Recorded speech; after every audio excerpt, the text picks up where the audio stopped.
Today we're going to discuss inmates selling property and the process of how to buy a property from someone who is incarcerated. So stick around. We'll be right there on that topic next.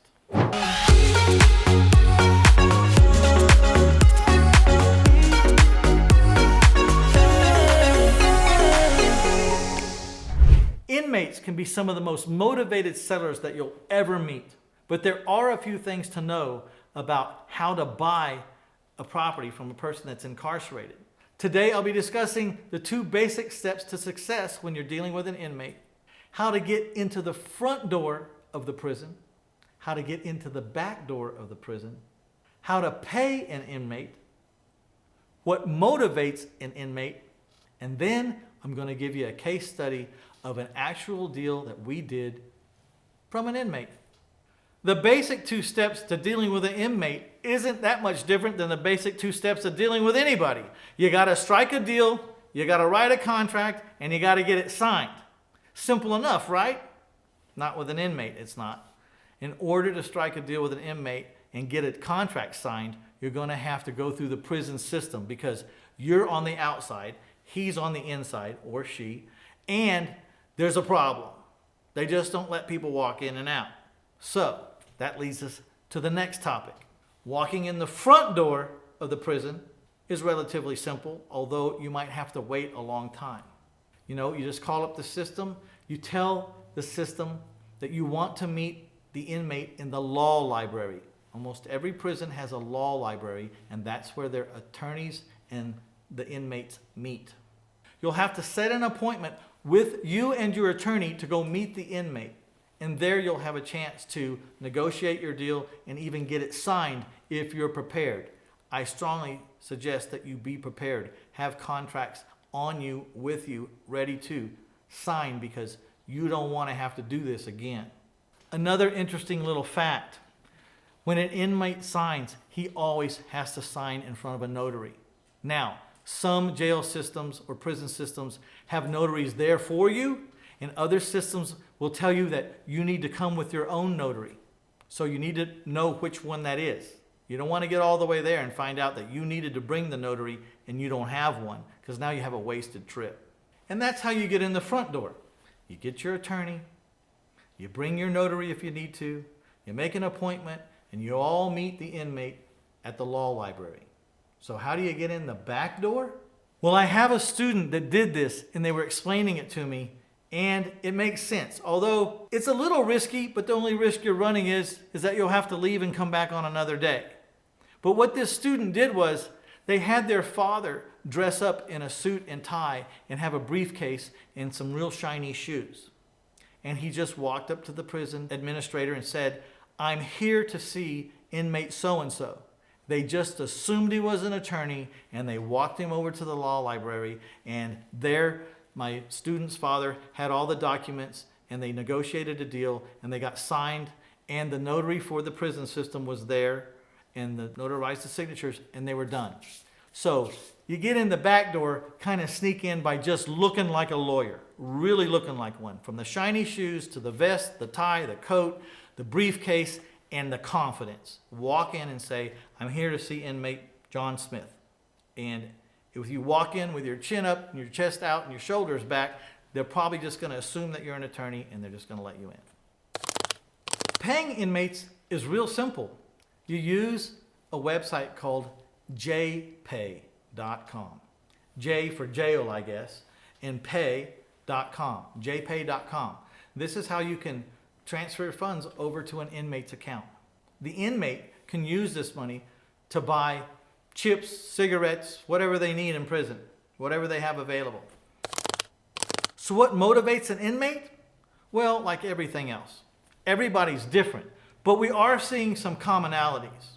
For instance, inmates with really, really long sentences, if not life sentences, they just want the lump sum. They just want the lump sum. Just give them all their money. But inmates with shorter sentences, 2, 3, 4, 5, 6, 7 years, they want some money put in their account every month. They don't want a lump sum because they know they're going to be there for a while, but they don't want to blow it all. They want it paced out. They want it rationed out over the months. So inmates with shorter sentences will usually like to have X amount a month put into their account.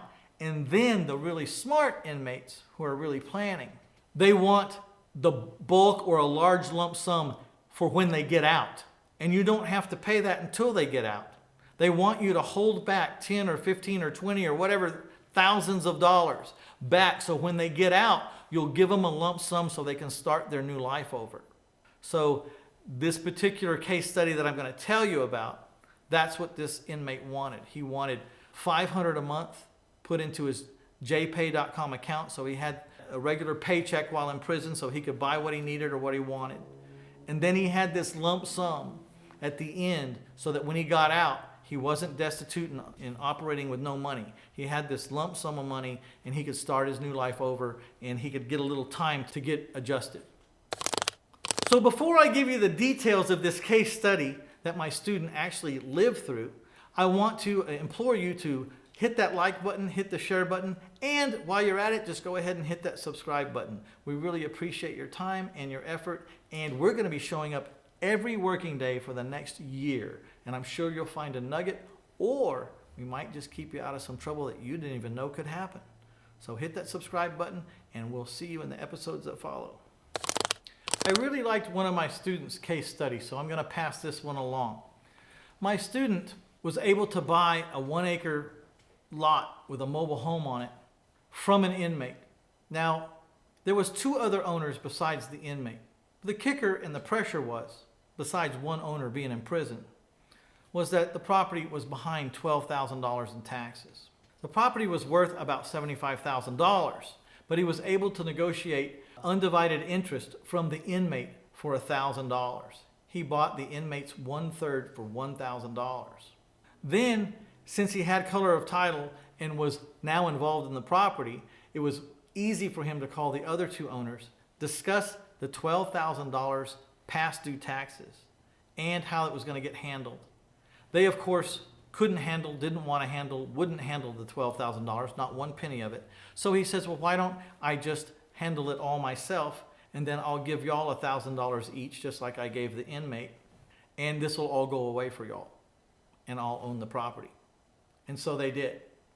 So he ends up putting out $3,000, one to each owner, 3 owners, $3,000. And then he pays the $12,000 in back taxes, so he's at $15,000. He owns the property now, all by himself. He sells the property for $75,000, and that's $60,000 profit. $75,000 minus $15,000, $60,000 profit.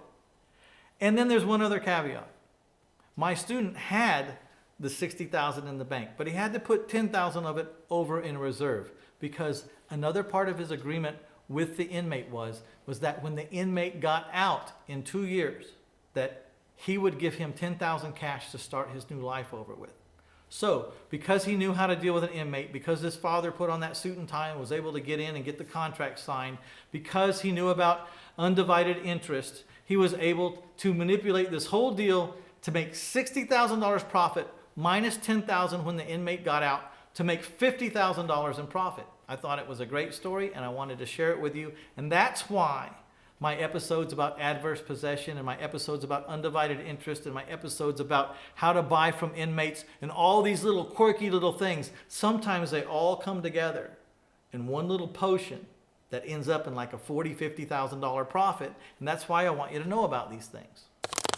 That concludes this episode, and now it's time for me to give you a copy of a free recorded Q&A call so you can hear how our weekly calls that happen every Tuesday night at 7 p.m. Central Standard Time, you get to hear how they go. You get to get a sense for the tone and the feel and the quality of the information and expertise being delivered. Now, there's about 20 to 40 people on this call every week. They're from all over the nation. Some of these people are really smart in their own right, and they're asking about real life problems they're having right now, and as a group or as a mentor, my partner and I are trying to help them navigate through what they're going through today. It's real-time problems with real-time solutions, and you'll enjoy listening to them. You can learn a lot from these phone calls. I learn a lot from these phone calls, and I've been in this business 25 years. That's one of the reasons I still do this call, is because I learn something myself all the time from these calls. So go to 1000houses.com/free-stuff and then scroll up and down the homepage there until you see free recorded Q&A call. Click on that. It'll be digitally downloaded and you'll be listening to that call within seconds if you want to. All right, this is Mitch Stephen. I'm out of here and off to the next episode.